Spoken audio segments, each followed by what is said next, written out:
Let's Mike News at 6. नमस्कार। Let's mic news 86 और समाचारों के साथ मैं महेश सिंह। नए वित्त वर्ष की पहली मॉनेटरी पॉलिसी में भारतीय रिजर्व बैंक ने बड़ा फैसला लेते हुए रेपो रेट को 5.25% पर बरकरार रखा है।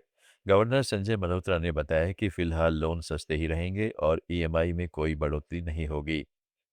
आरबीआई ने इससे पहले दिसंबर 2025 में 0.25% की कटौती की थी, जबकि 2025 में कुल 3 बार दरें घटाई गई थीं।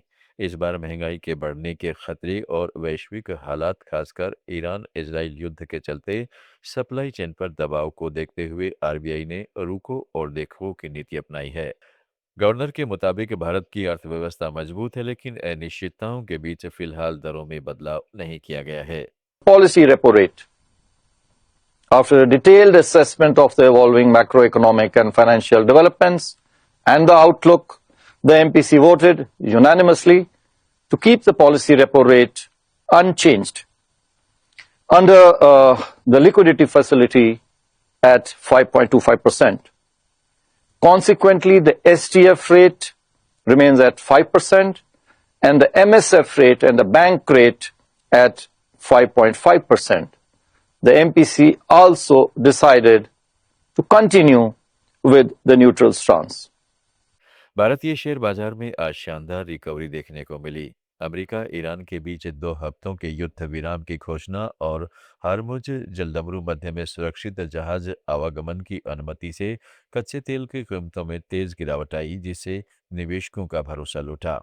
बीएसई सेंसेक्स 2,946 अंक यानी करीब 4% की बढ़त के साथ 77,563 अंक पर बंद हुआ, जबकि एनएसई निफ्टी 874 अंक ऊपर उछलकर 23,947 अंक पर पहुंच गया। एविएशन, रिफाइनिंग और इंफ्रास्ट्रक्चर सेक्टर में खासा जोश दिखा, जबकि कुछ तेल कंपनियों में गिरावट रही। बाजार विशेषज्ञों का कहना है कि भू राजनीतिक तनाव में राहत से बाजार को नई गति मिली है। एमसीएक्स पर आज सोने चांदी की कीमतों में अच्छी तेजी देखने को मिली। सोना 2.4% बढ़कर 1,53,944 रुपये प्रति 10 ग्राम पर पहुंच गया। चांदी भी वैश्विक बाजार में 4.9% मजबूत होकर $76.48 प्रति ऑन्स पर रही। इस उछाल की मुख्य वजह ईरान इजराइल अमेरिका तनाव में कुछ राहत है। अमेरिका ने ईरान पर हमले 2 हफ्ते के लिए रोक दिए हैं, जिससे निवेशकों की महंगाई और जोखिम की चिंता कम हुई है। बाजार विशेषज्ञों का कहना है कि फिलहाल कीमतें स्थिर रह सकती हैं, लेकिन भू राजनीतिक घटनाक्रम पर नजर बनी रहेगी। अमेरिका और ईरान के बीच 2 हफ्ते के सीज फायर का ऐलान होते ही कच्चे तेल के दाम में बड़ी गिरावट दर्ज की गई है। ब्रेंट क्रूड ऑयल करीब 15% टूटकर $109 से गिरकर $94.27 प्रति बैरल पर आ गया, जो पिछले 6 साल में एक दिन की सबसे बड़ी गिरावट मानी जा रही है। जंग शुरू होने से पहले तेल की कीमत करीब $70 थी, जो तनाव बढ़ने के साथ $120 तक पहुंच गई थी। दरअसल हॉर्मुज स्ट्रेट जैसे अहम समुद्री रास्ते पर खतरे के चलते सप्लाई को लेकर चिंता बढ़ गई थी, लेकिन अब सीज फायर के बाद जहाज़ों की सुरक्षित आवाजाही की उम्मीद बढ़ी है।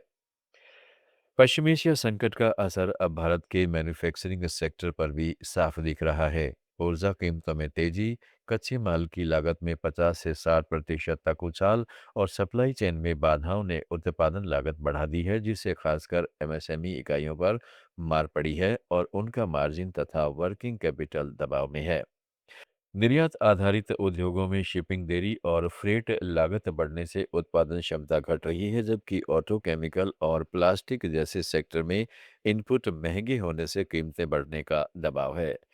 यह संकट सिर्फ लागत झटका नहीं, बल्कि एक व्यापक आर्थिक दबाव बन रहा है, जहां उद्योगों के लाभ, निवेश निर्णय और रोजगार सृजन पर असर पड़ सकता है, जिससे भारत की औद्योगिक वृद्धि की रफ्तार पर निकट भविष्य में जोखिम बढ़ गया है। तमिलनाडु में पश्चिमी एशिया युद्ध के असर से पावरलूम उद्योग में कपड़े का उत्पादन आधा रह गया है। तिरुपुर और कोयम्बटूर में 2.5 लाख पावरलूम अब रोजाना सिर्फ 50 लाख मीटर सूती ग्रे फैब्रिक बना रहे हैं। पहले यह 1 करोड़ मीटर प्रतिदिन था। पिछले 4 हफ्तों में 200 करोड़ रुपए का कपड़ा बाजार में फंस गया है। समाचारों में फिलहाल इतना ही। जुड़े रहिएगा लेट्स माइक के साथ।